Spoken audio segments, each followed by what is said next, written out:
আরেকটি বড় আপডেট, এটা বর্তমান পত্রিকা আপনাকে দেখলাম আমি। এটা হচ্ছে আপনার আনন্দবাজার পত্রিকায় প্রকাশিত হয়েছে, মানে এটা খবর একদম ভাইরাল হয়ে গেছে। দিন দিন জটিলতার পর আদালতের নির্দেশেই টেট পরীক্ষা হলো 24 ডিসেম্বর। রবিবার সকাল থেকে রাজ্যের বিভিন্ন প্রান্তে পরীক্ষায় অংশগ্রহণ করেন লক্ষাধিক প্রার্থী। সকাল 9টা থেকে পরীক্ষা কেন্দ্রে প্রবেশের অনুমতি দেওয়া হয়। 11টা পর্যন্ত পরীক্ষার্থীদের প্রবেশের অনুমতি ছিল। 11:45 দিয়ে দেওয়া হয় প্রশ্ন।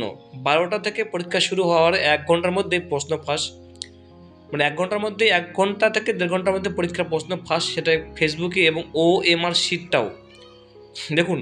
11:45 দেওয়া হয়েছিল এবং 12টা থেকে শুরু হয় পরীক্ষায়, 1 ঘন্টার মধ্যে প্রশ্ন ফাঁস।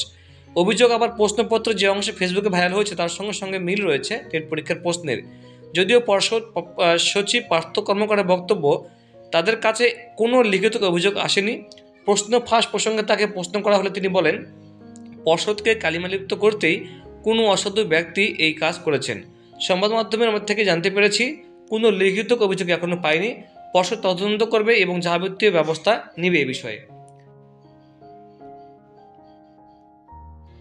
টেট পরীক্ষা 24 ডিসেম্বর হয়েছে, গোটা রাজ্যে অনুষ্ঠিত হলো টেট পরীক্ষা এবং 2022 সালের পদ্ধতি মিলেই বায়োমেট্রিক ব্যবহার করে পরীক্ষা কেন্দ্রে ঢুকেছেন পরীক্ষার্থীরা। স্বচ্ছতা বজায় রাখতে প্রাথমিক শিক্ষা পর্ষদের এই পরীক্ষা পদ্ধতি নিয়ে খুশি পরীক্ষার্থীরা। তবে এটা একটা মানে সার্ভে হয়েছে যে তারা কতটা খুশি হয়েছে, তো সবাই খুশি হয়েছে পরীক্ষার প্রসেস দেখে।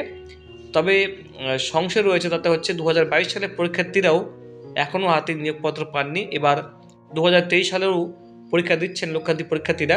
পরীক্ষার ফল প্রকাশে বিলম্ব, নানা রকম জটিলতা এবং নিয়োগপত্র হাতে না পাওয়া, পেলেও তার জন্য অপেক্ষা করতে হচ্ছে দীর্ঘ সময়। এই বিষয়গুলো নিয়েই সংশয়ে টেট পরীক্ষার্থীরা, মানে এগুলো নিয়েই সবাই কমপ্লেন করেছে, বাকি কোনো কমপ্লেন নেই।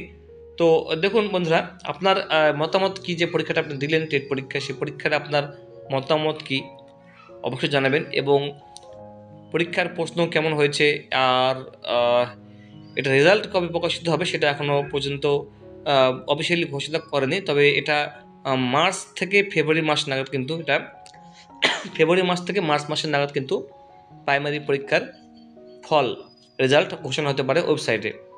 সেখান থেকে আপনারা টেটের মার্কশিট বের করতে পারবেন এবং টেট সার্টিফিকেট আপনারা কিন্তু পেয়ে যাবেন। তো বন্ধুরা, যদি এই যে প্রশ্নপত্র ফাঁস হয়েছে সেটা যদি বাতিল হয়, তাহলে নতুন করে আবার পরীক্ষা হবে কি না একটা সংশয় থাকছে। কোর্টে কেস হলে আবার পরীক্ষা বাতিল হওয়া নিয়ে, বা এই যে পরীক্ষাটা সেটা বাতিল হওয়া নিয়ে একটা সংশয় থেকে যাচ্ছে। তা বাদেও না হলেও যে পরীক্ষার যে আপনার যে বিভিন্ন যে ক্রাইটেরিয়াগুলো রয়েছে, যেটা আমি আপনাকে আগেও বললাম, নিয়োগপত্র হাতে না পাওয়া, তাছাড়াও আপনার ইন্টারভিউ এবং প্যানেল, এই সমস্ত কিছু রয়েছে। কোর্টে মামলা যাবে কি না এটা নিয়ে সংশয়, একটা প্রত্যেকের মনে একটা সংশয় রয়েছে যে পরীক্ষার এটা কোর্টে যাবে কি না, কেসটা যেভাবে ভাইরাল হয়েছে, এই যে প্রশ্নপত্রটি ফাঁস হয়েছে তার জন্য।